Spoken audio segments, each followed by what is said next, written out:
All of the food we eat and much of the clothing we wear comes from plants and animals that are raised on farms. Farms are different in type, in size, and even in name.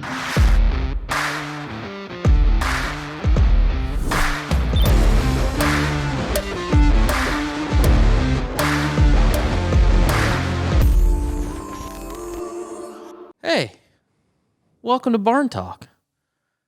You know, what happens at the barn usually stays at the barn, but not anymore. We're going to let it all out. You are listening to the best darn podcast out there that nobody's heard of, but we're going to change that too. We're on a mission. That's right. We are on a mission. I'm Tork, and no, if you're seeing the video version, it's not a mirage. It could be my twin, but it's actually my younger, better-looking, taller version of myself. Sawyer. I am Tork's youngest son, and I'll take all the compliments I can get from this one because I don't get them often. So my shoulders are pretty broad from all the ass chewings I've accumulated over time, but we get along enough to do a podcast together. So well, so far this is only really the second run, so we'll see how long it goes before the tempers flare. But that's okay. I think we can manage. So what are you going to do today? What are we going to talk about? Well, I think we're going to talk about a little bit of how we can find success in life and what it means to be successful to us, and try to give some people some value is kind of what I was thinking. What were you thinking? What do you want to do today? What do you want to talk about? I like success. I'm going to shush my phone. That's a good idea. I I probably don't should want do to the same. I don't want to be interrupted while I'm laying down. Give us a break. We're rookies out here. Skills. How about the markets though? Yeah. So those of you new to the podcast, which is just about everybody, so we're farmers in Southeast Iowa, and we do a little grain farming. We raise some hogs. So we're going to try to give you a little value, and so I'm going to give you the market update. So I think corn's down a little bit today. Corn's kind of having a rough day, but the cash bids, we're pretty lucky because where we live, there's a lot of feeders, a lot of hog feeders, and yesterday's close, the cash corn market was right at $5.97. I couldn't remember for some reason. It was $6, but it backed off. So it's kind of a down day today. It might have backed off a little bit, but you could get $5.97 if you hauled it to the river. You could get $5.97 if you hauled it 10 miles from me. So that's pretty good. And anybody that doesn't farm and knows nothing about farming, $5.97, is that what you said? Yeah. For corn, that is a really good number. That is a good number. But also for anybody that does farm, if you're the guy that sold all your corn out of the field last fall because you had bills to pay, you aren't very happy hearing that because you're like, I made it a little bit past harvest, but not that far. And I saved 2 loads, so we're going to come haul those 2 loads next week, so that way I can go to the coffee shop and tell everybody that, hey, I sold my corn for $6, but only 2 loads.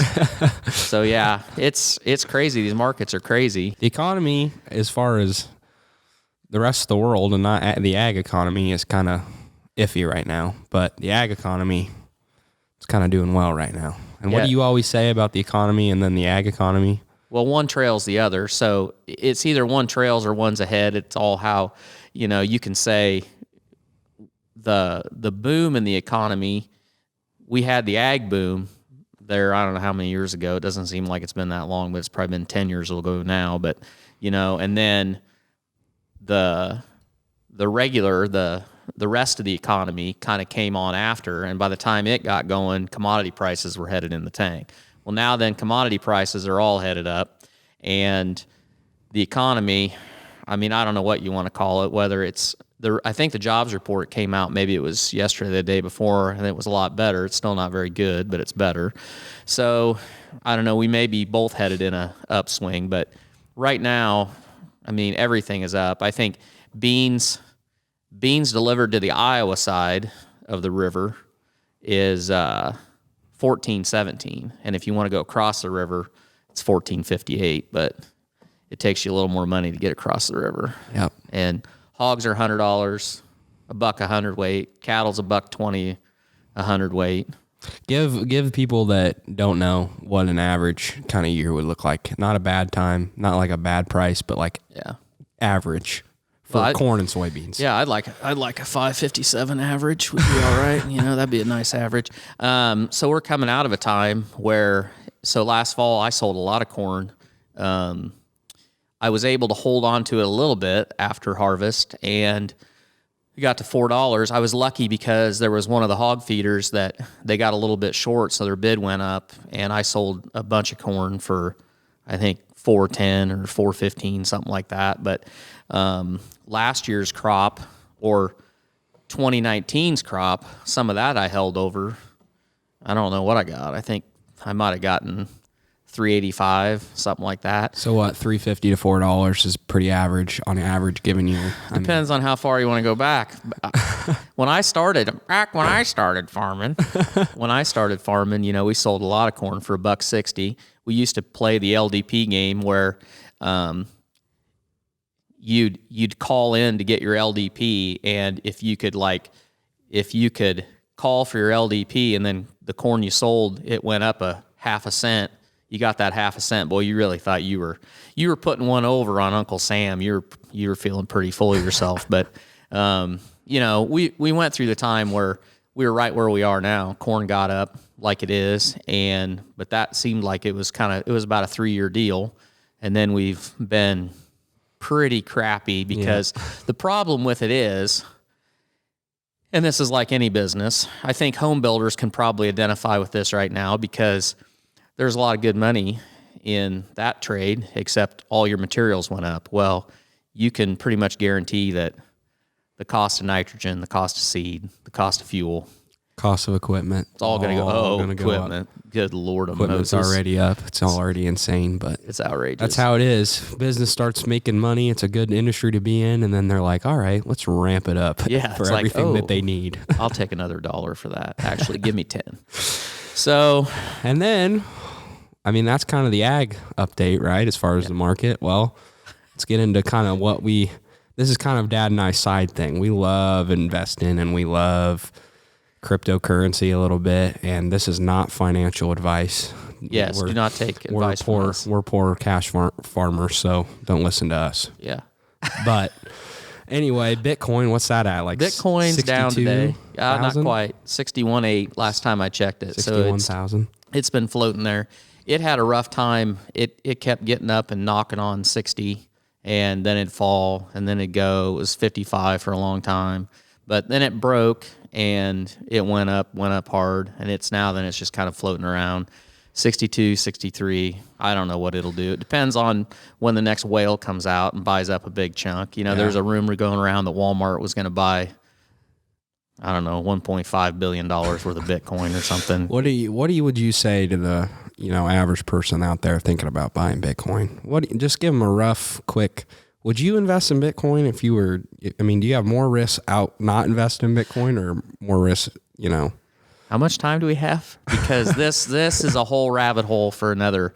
So I'm pretty bearish when it comes to the economy, the world economy, the dollar, inflation, pretty much everything, because we've printed so much money. If you look at the money supply, it's just insane how much money they've printed. And, we don't have any inflation yet. Everything that we deal with is going up. And that's why you're seeing, they can say whatever they want about lumber and this and that. It has a lot to do with the money supply. It's driving it. There is inflation. But a lot of people, and I was one of them, I was very skeptical of Bitcoin specifically, but crypto in general. And it's a hard thing to get your mind around. But the key thing is it's a limited supply. They can't make more of it. Whereas dollars, any currency you want to invest in, just about anything you want to invest in, if it gets to be worth money, it's just like corn. It's you know what? Guess what? Next year, somehow, some way, we are going to find all these acres of corn and the yield. We're going to find all this yield. And every time that some guy says, we've hit a new plateau in this corn market, that is a good sign that you're about to get screwed because all the farmers are going to figure it out. They're going to figure out, we're going to make it work. We're going to plant. Yep. They're going to do it. They're going to make it work and get the crop. We've never met a time that we couldn't overproduce. And most stores of value are that way. They say gold's that way, but that's not necessarily true either because they're mining more of it all the time. The technology's getting better. And the problem with gold is somehow you got to store it. And it's real hard to go to the grocery store and whip out a big sack of gold and say, take a 1 ounce coin and tell them you want to make change for a gallon of milk. You can't do that. Right. Now, Bitcoin's a different deal. And, granted, you're not going to buy milk with it. You could if you wanted to in the right place, but you're not going to. But it's a limited supply. There's a limited amount of it, and as the value of fiat currency, that was a fancy word I used there. Fiat currency. There you go. I've been listening to a few smart people throwing that stuff out there. But as confidence in other currencies fail, you're probably going to see cryptocurrency, Bitcoin specifically, that value increase because it's already being adopted more and more mainstream.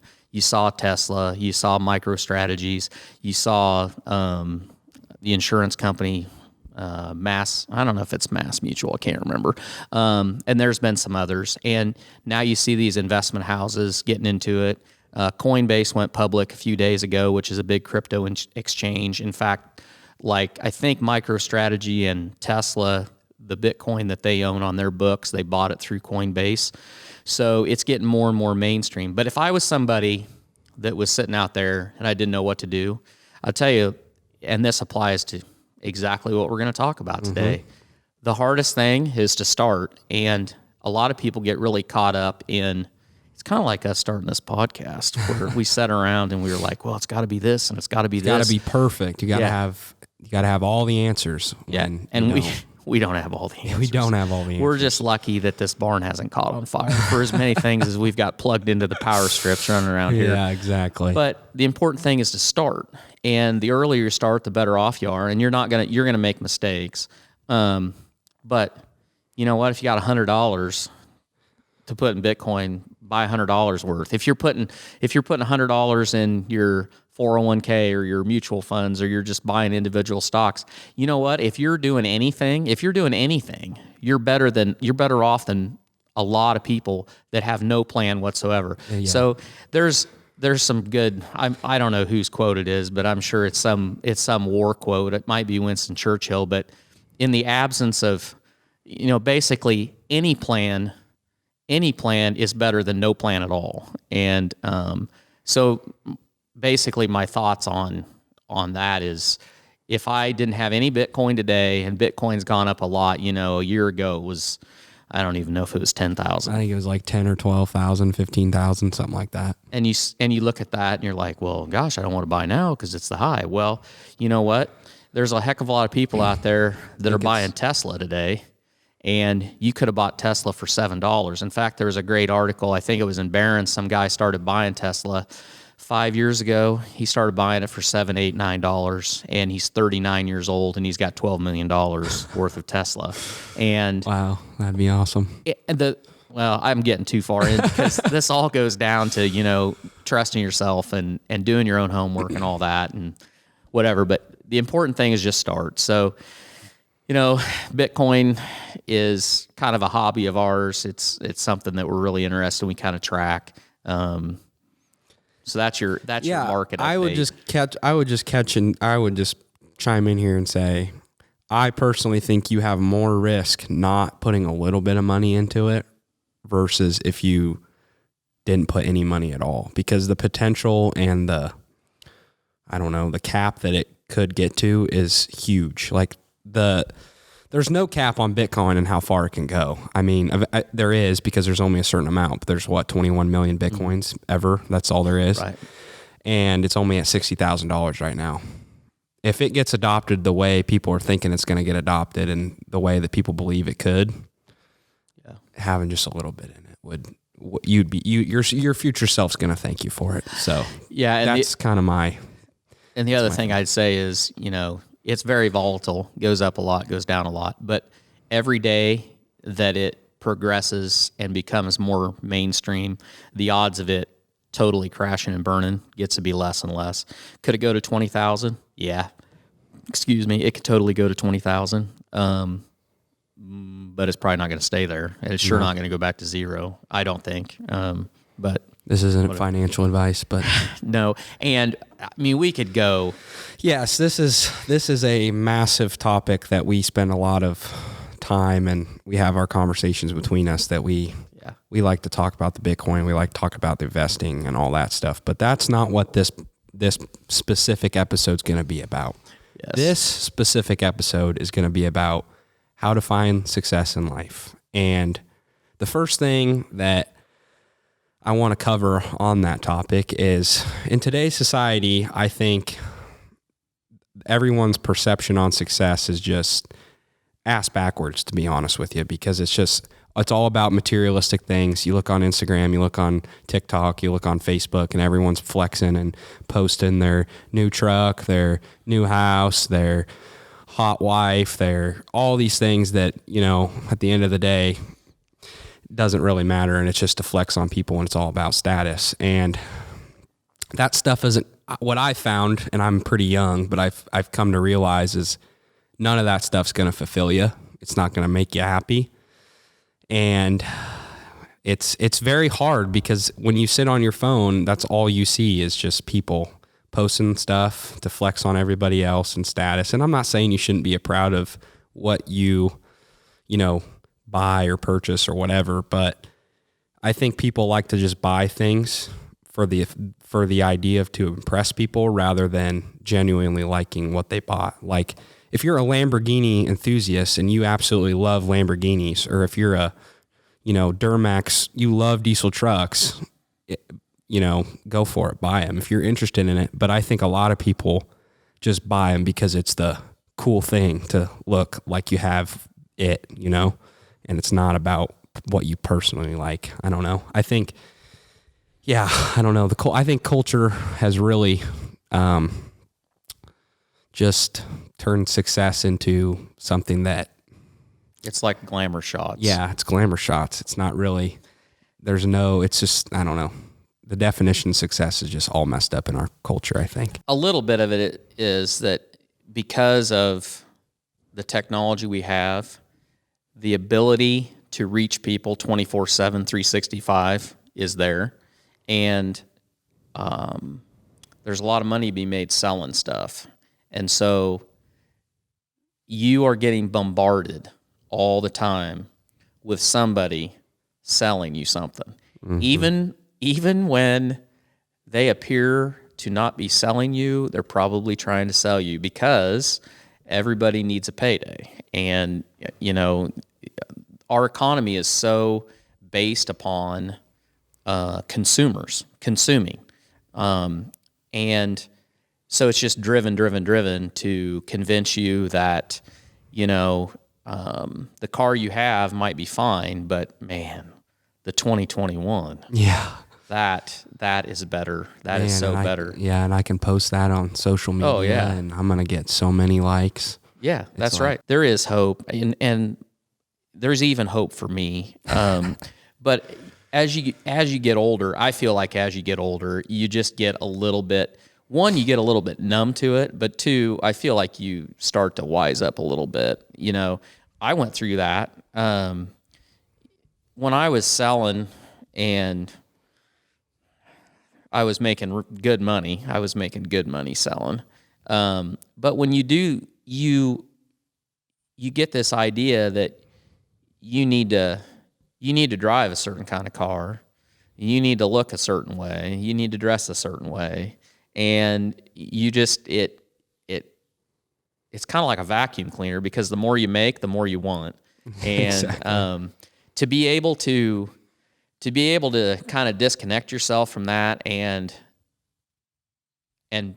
prioritize, is this a want or is this a need? And if you can get to that, if you can prioritize want versus need, you find out real fast there's a lot of stuff that you might want, but you really don't need it. Yeah, and it's back to kind of what I was saying was like, if you genuinely love a diesel truck, a Duramax, and you're just a diesel engine enthusiast and you love that stuff, treat yourself a little bit. But, if you're just doing it because, I'm making more money now and I think that a truck is going to make me look the part versus actually genuinely liking it, you know what I mean? And that's the hardest thing. And everyone's guilty of it. No matter who you are guilty of it. I mean, I've been guilty of it. And when you're in high school, that's all that is, status and trying to look the part and all that stuff and fitting in. But I don't know. It's a problem, and I don't know if it's ever going to get better. I think people need to,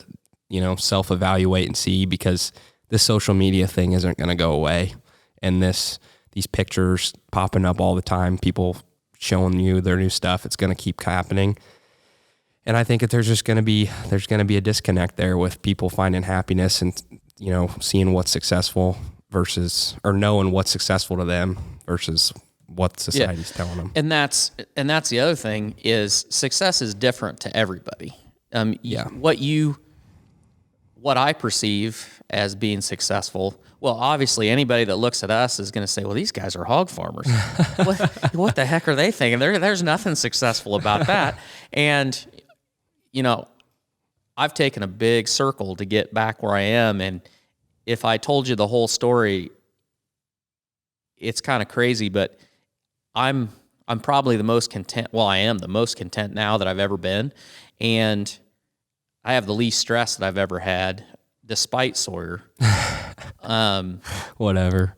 And it took a long time. It took a lot of mistakes. And you're going to make mistakes every day, but if people could see what you went through to get back, you're content now because you went through so much to get to the place that you are now. Yeah, and so what I consider success versus what somebody else is, or even what Sawyer does, it's totally different for everybody, and that's fine. And that's we don't all have to conform, and thank goodness that we don't all want the same thing. But you should embrace that.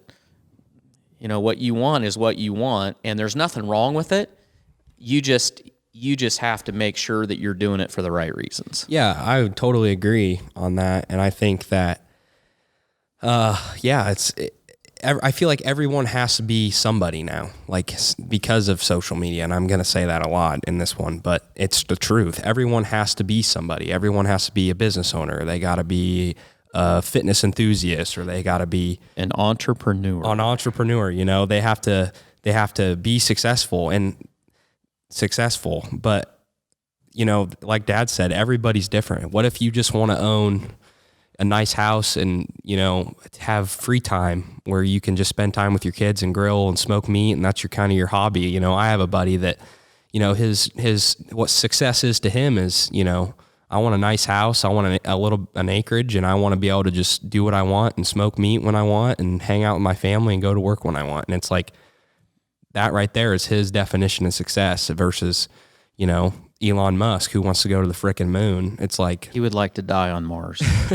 or the Mars, not the moon. Yes. But I've thought about getting some magnetic stickers for my 2001 Chevy Tahoe that says Entrepreneur. Slap them on when I go to town to get a pop. Your old rusted out Chevy Tahoe. Yeah, and that's an example. It hadn't been that long ago that I wouldn't drive that thing around. I would have had to have, if I would have come back to the farm 7-8 years ago, I guarantee I'd have a brand new 3/4 ton Duramax. Wouldn't use it for a darn thing other than hauling some bag feed, but I'd have one because, I'd love to have one. I would. It's just there's things that I would rather have right now than have that. So I prioritize. And that's money and success they don't go hand in hand. They're both exclusive because there are a lot of people around this world that have a boatload of money or make a boatload of money and they are miserable. Now, granted, there are some people that make great money and they're they're super happy. Yeah. And that's a great place to be. But we've kind of been sold that you got to drive. But then have the stuff. You got to have the stuff to go with it. And that is a vicious circle because the stuff always is one notch higher than the money that you're making, because each step you see something that's just over the hill. They're like, ooh, I'd like to have that. I'd like to trade this in that I got last year for this new thing. And it's like a vicious circle. When I was selling, I mean, pretty much I couldn't make a budget to save my tail because I'm too much of an optimist. So when I would see something that I liked, I would very quickly take the purchase price of that and divide it by the commission of what a 2,400 head hog building would be to sell. And I would look at it and I go, oh, well, it's only like 5 2,400s. If I could just sell 5 2,400s for decent margin, I could buy that. And that's how I did it. Now, I can tell you that's not probably the right way to run your books, but right. But Optimus Tork was like, oh yeah, we can do that, no problem. Exactly.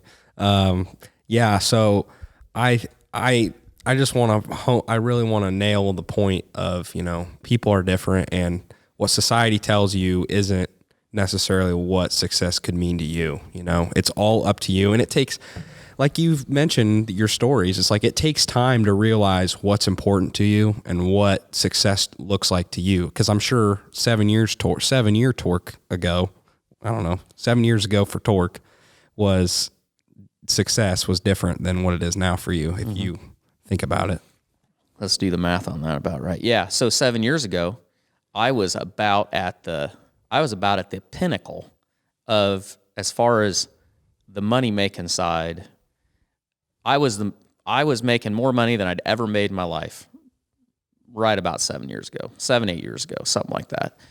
And I wasn't very happy. I mean, I was, but I just felt like I was on this treadmill where it didn't matter how much I made, how much I sold. It was never going to be enough. And then the worst part about it was every year you just kept setting yourself up higher and higher. How am I going to outdo what I did last year? And then the other side of it is, at some point you start doing things for the wrong reason. You start trying to rush the process. You start trying to cut corners, as far as maybe you're trying to cover yourself so thin to get further that you're just doing stuff faster than you should, or you're not taking things as seriously as you should, or you're trying to rush things. And anyway, I could have kept doing what I was doing. I could have probably still been there, although I think at some point they would have probably gotten tired of me and told me that I needed to leave. But, I could have stayed there a long time, and I loved what I did, but I just finally got to the point where I knew I had to change. I knew that if I kept doing what I was doing then, that I was going to turn into somebody that I didn't want to be. In fact, I already felt like I kind of was. And so I decided to make a change. And it was scary because it was a hell of a pay cut. But at the same time, it was very freeing because I didn't feel like I had that weight on my shoulders. And it really made my family prioritize what was important, which that needed to happen. And it gave me more time, not necessarily like I didn't work as much as I did before, but I was much more present than what I was before. Because so much, when you put yourself in that position, my mind was running on selling every waking hour. I mean, heck, I dreamed about selling. And, you're always thinking about the next one and where I got to go and who I need to talk to. And it's just a loop, and it's running all the time in your head. And that was when I got out of that, it's like, wow, I slept better. I wasn't tired all the time. I mean, I'm still get tired. Sawyer you still have your naps. Sawyer works me like a mule. But anyway, so it's been good. Yeah, so that kind of opens up into our next point is like over the time that you did your thing there and you kind of transitioned, you realized that the time factor is more important than the money that you were making, because like you said, that was the best time of your life as far as money making. Yeah. You know, you're making the most money that you've ever made in your life there. And now you're here and we've talked about this, that you think time is the most important thing. And that comes with age, is that like, you know, you're 50 years old and it's not your priorities have changed, you know? Yeah. I think, and every person gets to this point, where you wake up one morning and you realize that you probably don't have as much sand. You don't have as much sand in the top of the hourglass as you have in the bottom. Now, given my genetic potential, I think that I've got a lot of good years ahead of me. I think with a few trips to Panama and some implants, I think I can make it to 110, 115. No problem. Yeah, you'd rock them easily. Yeah, definitely. However, it is thought-provoking, and we're kind of sold this idea of living, you know, we need all this stuff and work, but the most valuable thing you have is your time, because it's really that hourglass is glued to the table, and I think that might be a song. I might have just plagiarized somebody's song there, but that's okay. And you aren't going to get it back. And the time you waste doing stuff that's unfulfilling to you, you're not going to get it back. And granted, we waste time every day, and you know there's a certain amount of it you can't get away from. But you know, my worst day raising pigs. I mean, granted, if the hog building burned down, I can't say this, but pretty much, what would be a bad day raising pigs is better than just about the best day working for somebody else. I mean, it just is, because I get to work with family. I'm you know, flexibility. Yeah, freedom. And it is. That is something that we've always discussed, is like freedom is the key. To us, success is freedom. Yeah. Having time to do what you want to do with who you want to do it with whenever you want to do it. Oh, and you just stole my motto. I was going to throw that down. We've talked about that before, but I mean, that's the truth. It is. That's totally the truth of it all. It's like, and not everybody can get to that point, but like maybe you have to sacrifice a few years of doing something that isn't fulfilling for you to get to the point where, you know, you can have freedom and you can do something that's fulfilling to you, and you can spend this much time doing something that fills you up, and the rest of the time you can spend, you know, with your I mean, obviously hanging with your family also fills you up, but you can just spend time on the stuff you want to spend time on. And it's not easy to get there. I mean, it's not, but yeah, there's definitely, you know, people talk about today, you hear people talking about grind, you got to grind. Going through the hard stuff, you have to do that. I mean, you have to do that, because if everything in life is easy, you aren't going to appreciate it. You're just not. And so it is a journey. I mean, you can't get around it. You have to do some unpleasant things, one, to hone yourself, because it's, you know, the armed forces are big on this. You know, the training that they do, they break people down and they literally are sharpening them. I mean, you know, it's kind of philosophical, but you know, it is that training and that pain that they go through, it pushes them to be better than they ever could be reading it out of a book. I mean, they'd never get there. And when they look back on those moments, they feel immense pride. I mean, I would think. I mean, anytime you do something that's hard, in the moment, it sucks. And it's maybe not what you want to be doing. But when you get to the point where you are where you want to be, and you look back and say, shit, that was hard, but I'm proud of myself. And that's how I got to where I am now. And it's like, you're never going to get fulfillment and happiness out of, just sitting on your ass looking at TikTok videos. I mean, you're just not getting up and getting after it every day. Yeah, sometimes you don't want to do it, but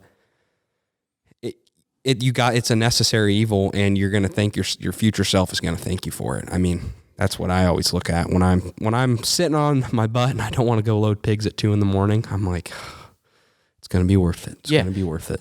So that's a perfect example. I was sitting here trying to think of an example, but in our business, we have a lot of freedom as far as our schedule. If we need to drop everything and go do something, if I want to go have lunch with my wife, if she wants me to take her shopping, side note, my hog buildings are 400 feet long, and I can walk back and forth through them time and time again, and my feet don't hurt. But if I set foot in a Target, I can't even get to the back of the store without my feet hurting. That is facts. I hate, there's something about your feet hurt more in a shopping center than they do on the farm working. The only redeeming value is if you go to Target at this time of year, I'm pretty sure that they've got the patio furniture out. So you can take a pit stop back there in the northwest corner. Just sit down. Anyway, I digress. But, I have flexibility. But some people would look at what we're doing and say, well, you don't really have freedom because those pigs need chored every day. You got to do all the stuff that has to be done. I have stuff I have to do every day. But that is worth it to me because I can manage my time well enough that it gives me an immense amount of time. For the time that I have to trade taking care of those pigs, one, it gives me income, which I feel like I'm very well compensated for the time that I put in. And two, if I want to chore at 5 o'clock in the morning one day and I want to chore at 3 o'clock in the afternoon another day, I can do that. Or if I'm going to be gone, I can get Sawyer to chore for me, or I can get my neighbor to chore for me. It's flexibility, and that's priceless. Now to somebody else that doesn't look that way, but to us, that's how it is. And like, I think people my age wouldn't think that is, because it's what you're fed. We're fed this idea that success is the stuff. But when it's like you said, that hourglass, it's going down no matter what. And the sooner you grasp the idea of doing something that fulfills you and getting freedom to do what you want to do when you want to do it with who you want to do it with, flexibility, like you said, it's priceless. And I think that is what people should really try to see as success rather than all the stuff. And there's some people that they love grinding. Like, there's people that run companies. There's guys I know. There's guys I know that farm. And I mean, that's all they want to do. They don't take a day off, and they're running crazy. But that's what they love. To them, that's their success. It doesn't feel like work. Yeah. To me, it would feel, I would wander off is what would happen. But you know what? And that's the beautiful thing about it is, we don't want to sit here and tell you this is what you ought to do. Everybody's different. You need to find what it is. But I think our point is, don't let society tell you what success is to you. Because that is going to be unfulfilling. And you might not have all the answers if you're 21 years old like me, I don't know. I have a kind of an idea of what success looks like to me, but I'm still trying to figure it out day by day. Dad 7 years ago isn't the guy sitting in front of me now as far as success, what he wanted. So it changes, and it's different. I still don't know what I want to do when I grow up, but I'm working on it. Well, this is a good spot for us to talk about, what is your personal definition of success?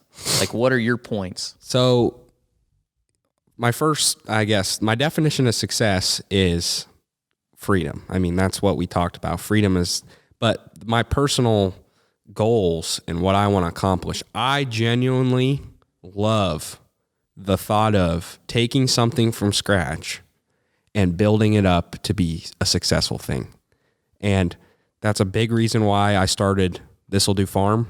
It wasn't the only reason, because I wanted to do something good for the ag industry, but also I just love the grind of just building something up and taking it and taking it to where I want it to go. And that's not everybody. And I think I'm a purebred entrepreneur. That is something that I absolutely love to do. And there's days that I hate, I don't want to do work, I don't want to do it, but it's back to what we said is like, you got to do it because it's going to help you propel you to get to where you want to go. But that's personally for me.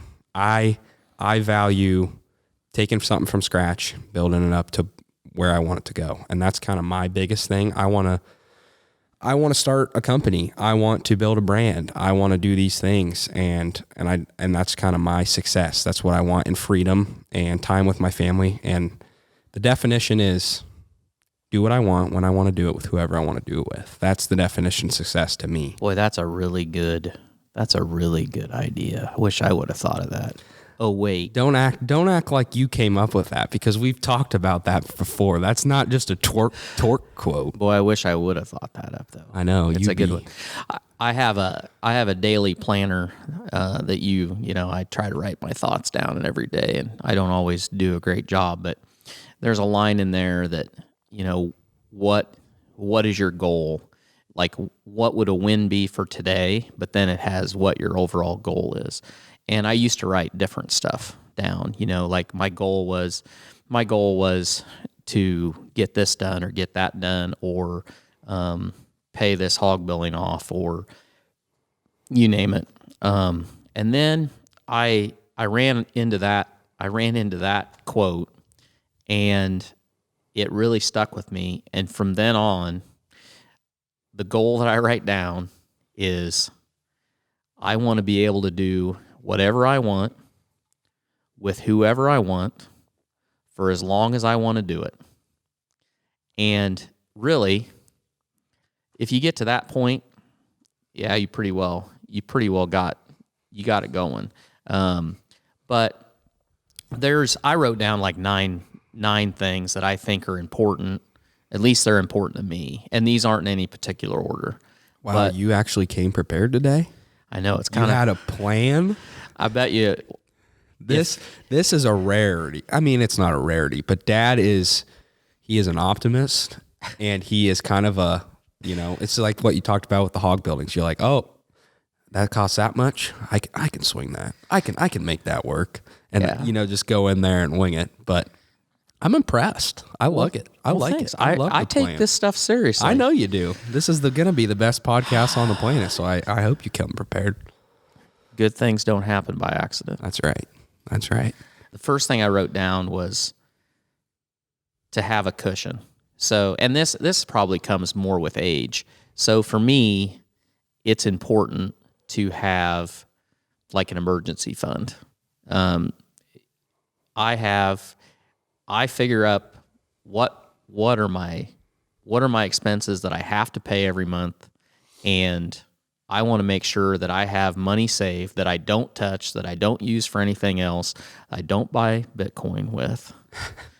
That actually it probably should be in Bitcoin, because then I could have a lot bigger emergency fund. But yeah, that'd be going against what I should be doing. So there you go. But anyway, that's just, and the thing is, and this happened to us when we went down this road and said, okay, we got to get our finances in order, and we started down that road. Almost as soon as you decide you're going to have an emergency fund, guess what happens? You'll have an emergency. So as soon as you start saving money, the water heater will go out or something like that. I've heard so many people say that, and that's probably kind of true, but you got to stick with it. You got to take some money and just set it aside like you lost it, like it's gone. And that will grow, and you'd be surprised how much peace of mind that will give you, just knowing that worst case scenario, we got the bills paid for a period of time.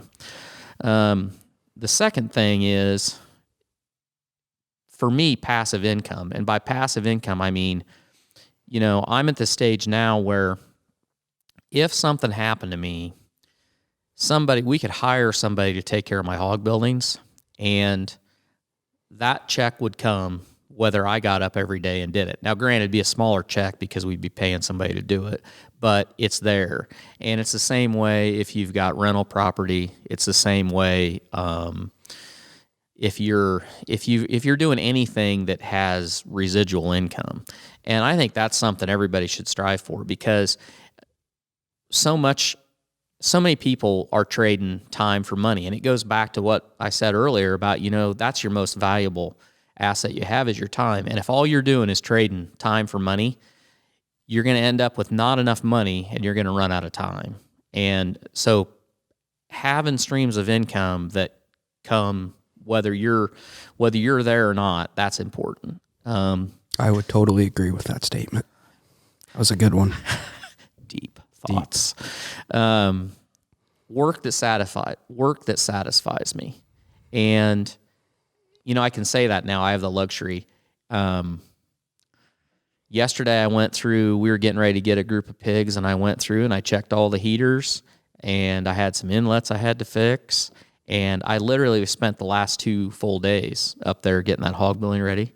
And it was very relaxing, because in the past, when I was working and before Sawyer was choring the barns, every time I got a group of pigs, it was like I was just running through there, because rushed. You had so much stuff you had to try to get done and checked, and you just hoped that nothing was really wrong, because I didn't have time, because I was always trying to run it as tight as I could. And so having that flexibility, there's nothing glamorous about, what I was doing, but it was oddly satisfying. And that's great. That's what I like.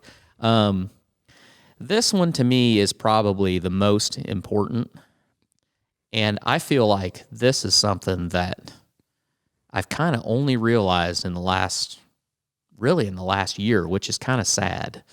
But you really need to trust yourself and do your own research and find your own answers on no matter what you're doing. And the way this happened is Tesla. That Tesla is basically what taught me this lesson. And I won't go off deep in it, but about a year ago, I had some stocks that I'd had for a long, long time, and they weren't anything glamorous. And I owned them, and I didn't own them within an investment company or anything. I just owned them outright, and I didn't really do anything with them. Didn't know what I was going to do with them. But one day I was, I don't even really remember what I was looking at, but I was on YouTube. I was probably watching This'll Do is what I was probably doing, or something to do with video editing or something like that. Like and subscribe. This'll do farm. Anyway, I watched a video about Tesla, and I didn't know anything about it. I thought that it was kind of a joke. I'd always thought the idea of electric cars was kind of a joke, and I won't go into all that detail because a lot of people still do. But anyway, it really interested me. And I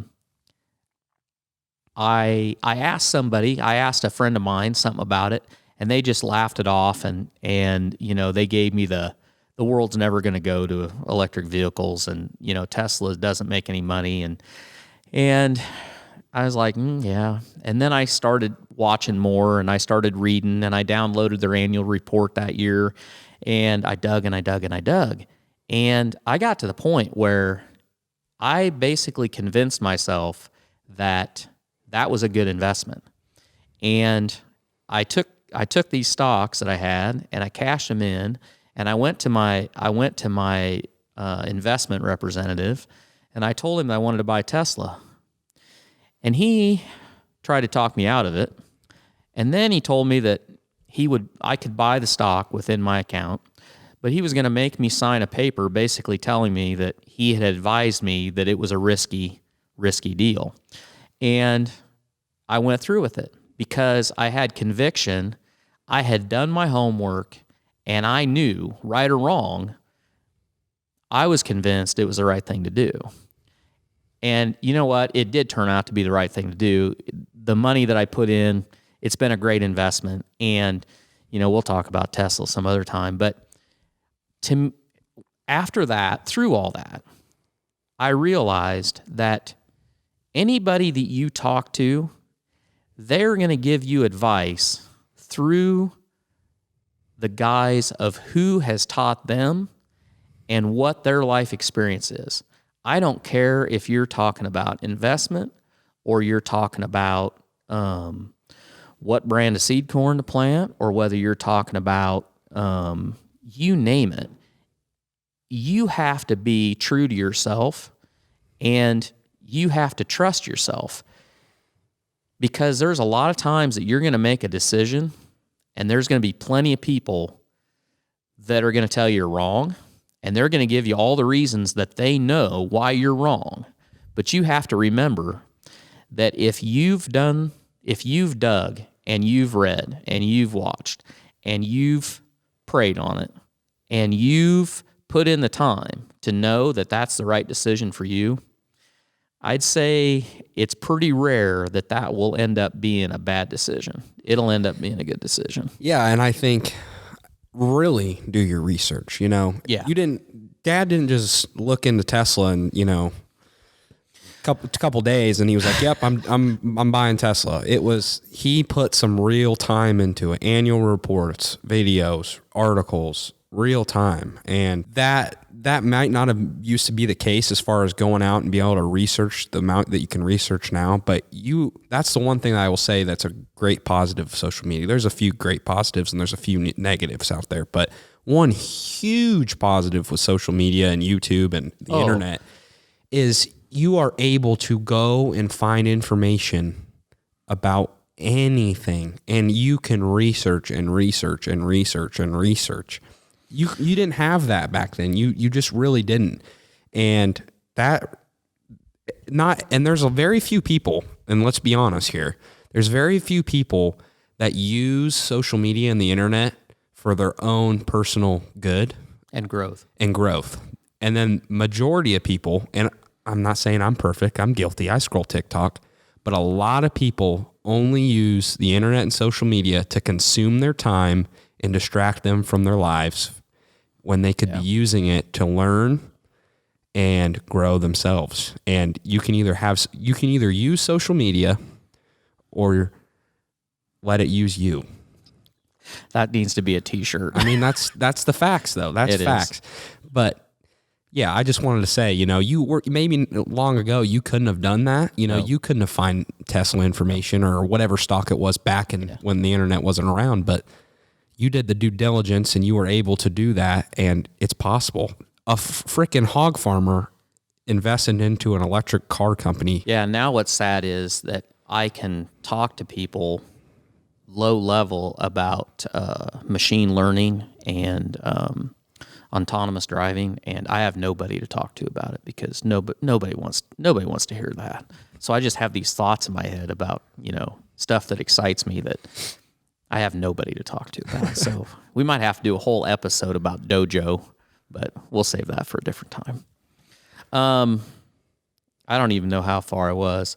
Oh, this is something else. We talked about time.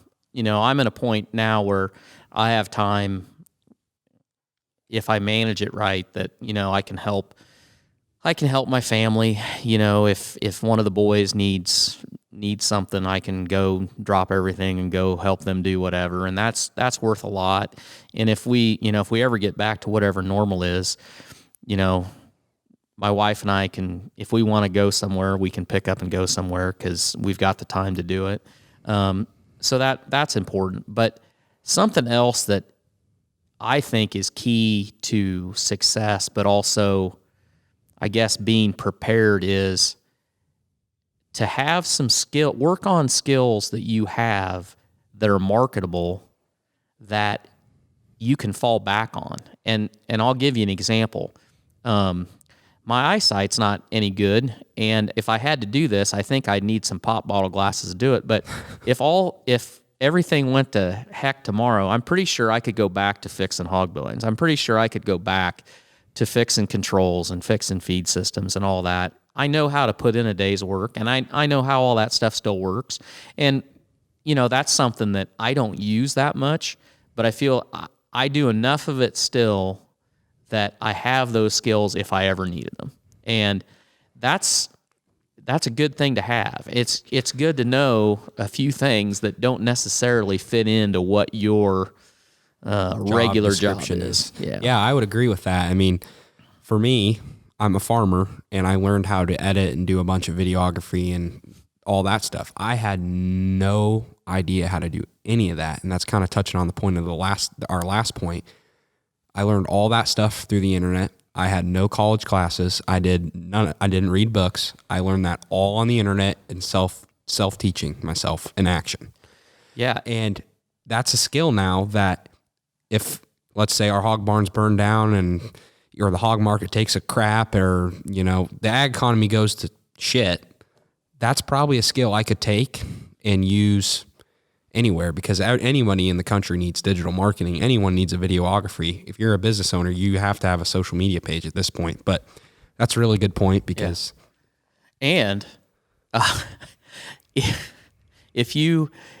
Never say never, because I'm going to be 50 years old this summer, and I just learned how to use Adobe Premiere Pro. So if you're watching this podcast or hearing it, it means that somehow the old man muddled through and actually got it edited, because Sawyer does all of the YouTube stuff and most of the Instagram and This'll Do Farm. Yeah, for This'll Do Farm, which is our farm channel. And so when we decided to do this, he said, you're going to have to learn to edit. And you know how you were like, oh, you're prepared today. Well, when Sawyer told me that, I was like, oh, yeah, haha, okay, yep, no problem, don't worry about it. We'll figure it out. And then when it actually came down to doing it, and I sat down in front of that thing, and we opened it up, and I saw, all the panels, and I'm like, oh, boy, what it does look intimidating, I will say. It does look intimidating. But... I'm muddling through. I think you're muddling through. You're getting through it. You're gonna get, if we get this on YouTube, people will know that you made it work. So I'm gonna add that to my LinkedIn profile. So feel free to give me a thumbs up on my skills to build my resume in case everything goes to pot. There you go.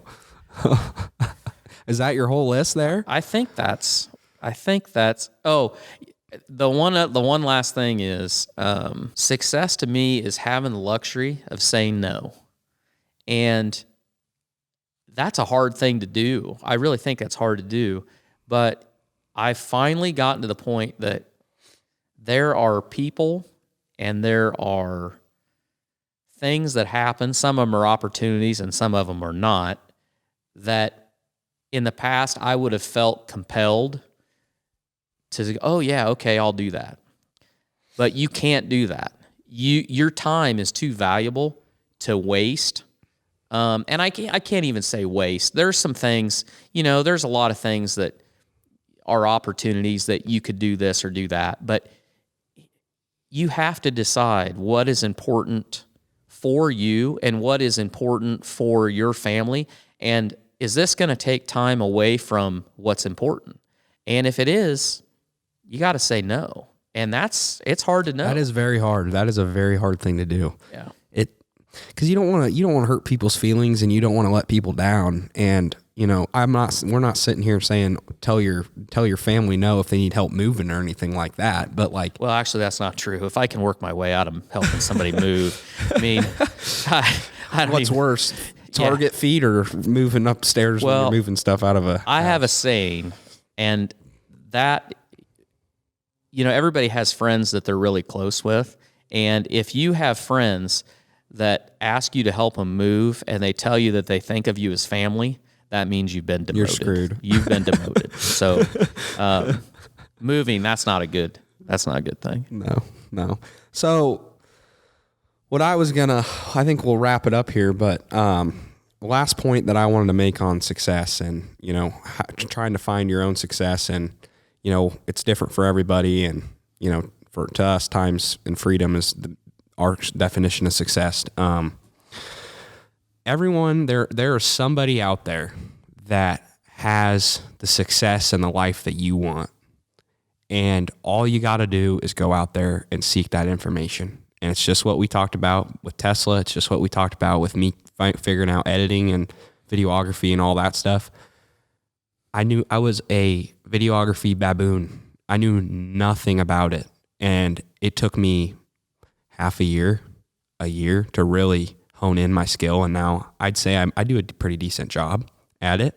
And that applies with success too. There's so many people out there that have the life that you want, or have a good life, or have the skills that you want that will get you where you need to be. Yeah, they have it out there, and you just got to find those people, and they're giving out information about how they can make it. Not everybody is, but I think a big concern with people and, learning online is they're afraid of getting scammed. Like, they're afraid that the scammers are out there and stuff. I think it's getting to the point now that people can really pick up on if you're real and genuine and when you're not. And people can weed that shit out really fast, because how many years has it been that social media has been around? I mean, if you're a scammer, it's very hard to get away with that. And I think there's genuine people out there. Well, I know there is, because I listen to these kind of people that, will have the success that I want. They give out information for free because they genuinely want to help people get to where they want to go. So all I say to you guys, if you don't know where you want to go and you don't know what success looks like to you, do some things to figure it out. And then once you kind of have an idea, find people that, have that success or have that skills that you're looking for, and just listen to them and watch videos and research, because I'll give you a lot of clarity.